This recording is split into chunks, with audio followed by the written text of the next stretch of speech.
एक लड़का था तन्हा सा, ख्वाब थे इसकी आंखों में, लोगों की बातें जख्म बने, दर्द था इसकी सांसों में।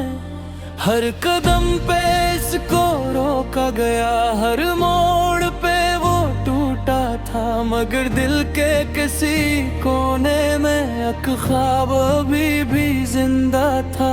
रातें काली, दिल था खाली, फिर भी उम्मीद जगाई थी।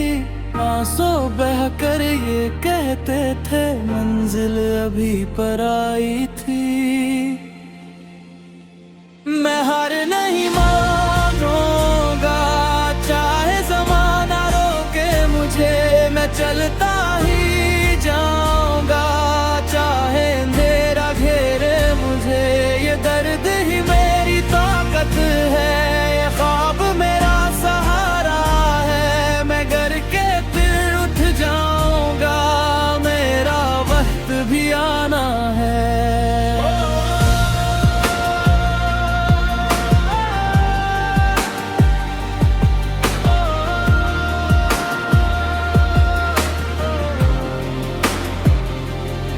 खाली हाथों से निकला था दिल में बस एक अरमान लिए, अपनों ने भी छोड़ दिया, वो चलता रहा ईमान लिए।